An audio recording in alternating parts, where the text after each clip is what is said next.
Cette femme s'appelait Kanzadi Lozari. C'était en 2020 au Pakistan. Elle venait à peine de dire oui devant toute sa famille. Elle avait 22 ans.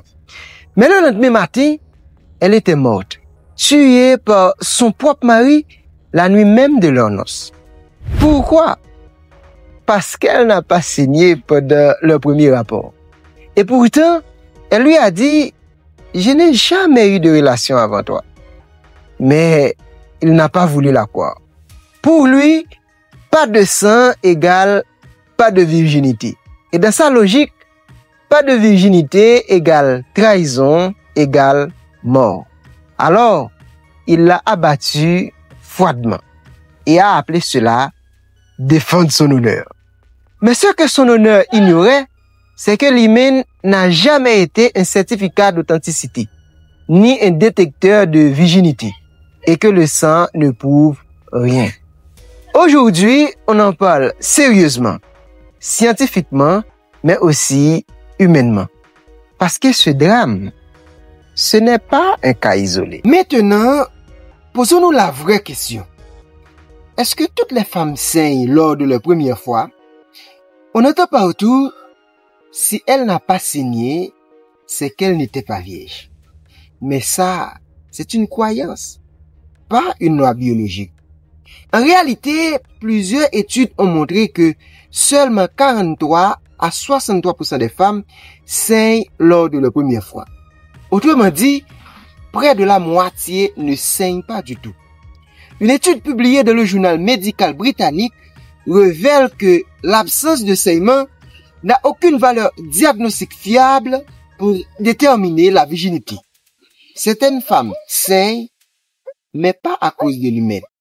La douleur, le stress ou une mauvaise lubrification provoquent des micro-déchirures ailleurs dans l'appareil génital. Donc, non, toutes les femmes ne saignent pas à leur première fois. Pouvez-vous me comprendre pourquoi certaines femmes saignent et d'autres non? Posons-nous une autre question simple. C'est quoi exactement l'hymen? L'hymen, ce n'est pas une porte blindée. C'est une fine membrane située à l'entrée de l'appareil génital féminin. Elle est là dès la naissance. Pas pour garder la virginité, mais pour des raisons embryologiques. Elle n'a pas de fonction connue essentielle chez l'adulte. Ce n'est pas un seau ni un bouchon de lièvre. Et surtout, il existe plusieurs types d'hymen. Voici les formes les plus courantes et ce qu'elles peuvent entraîner lors d'un premier rapport. 1. Hymen annulaire. Il forme un anneau avec un trou central bien défini. C'est la forme la plus fréquente. Peut-il saigner? Oui, parfois. S'il est peu élastique, il peut se déchirer légèrement et saigner. Mais s'il est souple, il peut s'étirer sans saignement. 2. Hymen cribriforme. Percé de plusieurs petits trous, un peu comme une passoire. Peut-il saigner? Probablement oui. Il est souvent plus rigide, donc le risque de saignement est plus élevé lors du rapport. Parfois, il nécessite même une petite chirurgie si les orifices sont trop serrés. 3. Hymen septé. Une bande de tissu divise l'ouverture en deux petits orifices. Peut-il saigner? Oui, souvent. Sa structure peut rendre le passage difficile. Donc, une déchirure et un saignement sont assez fréquents. 4. Hymen en fer à cheval. L'ouverture est large, souvent vers le bas, comme un demi-cercle. Peut-il saigner? Rarement. Très souple, il permet un passage sans résistance. Il peut ne pas saigner du tout, même lors du premier rapport. 5. Hymen imperforé. Rare. Il ferme complètement l'entrée. Aucun passage possible, même pour les règles. Peut-il saigner? Non lors de rapport, car il ne permet pas de rapport. Une intervention médicale est nécessaire pour l'ouvrir. 6. Humaine élastique. Très extensible, il s'adapte sans se déchirer. Peut-il saigner? Quasiment jamais.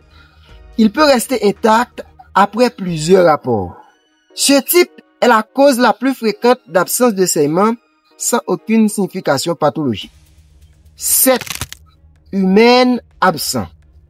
Certaines femmes naissent sans humaine ou le perdent naturellement durant l'enfance. Peut-il saigner? Non. Il n'y a rien à déchirer. Et c'est parfaitement normal, malgré ce que la société veut croire. Alors, pourquoi certaines femmes saignent et d'autres non? La réponse est simple. Cela dépend du type d'hymen, mais aussi de l'élasticité de la membrane, l'anatomie individuelle, la lubrification, l'expérience, si la femme est détendue ou non, la douceur du partenaire. Et surtout, certaines femmes n'ont plus d'hymen bien avant leur premier rapport, soit à cause du sport, des chutes, de l'utilisation de tampons, ou même simplement de l'anatomie naturelle. Et inversement, certaines femmes gardent un hymen intact même après des rapports répétés. Alors, si tu veux aider à informer les gens, like, comment et partage cette vidéo autour de toi. Parce que ce mythe a tué des femmes comme Kenzadi Lazari et bien d'autres dans le silence. Ce mythe alimente la pression sociale, les violences conjugales, les mutilations, les fausses idées sur la sexualité. Et parfois même des demandes absurdes comme la reconstruction de l'humain pour rassurer un futur mari. Alors, non. Le sang ne dit pas toute la vérité. Ce que je viens de démontrer, ce n'est pas un appel à moquer ou à ridiculiser ce qui attache de la valeur à la virginité. Non. La virginité, c'est un choix, une croyance, une valeur. Et c'est respectable. Ce qui ne l'est pas, c'est déposer une preuve basée sur une fausse idée biologique. L'honneur, ce n'est pas dans un drap taché de sang. L'honnêteté, ce n'est pas dans une membrane. Et la confiance, elle ne vient pas du sang. Elle vient du respect. Ce que la science nous dit aujourd'hui, c'est simple. Certaines femmes saignent, d'autres pas. Et aucune ne mérite d'être blessée ou jugée pour ça. Alors, oui, on peut croire en la pureté. Mais la vraie pureté, c'est de savoir aimer sans violence. Et chercher la vérité sans préjugés. Merci à vous d'avoir regardé cette vidéo. À la prochaine.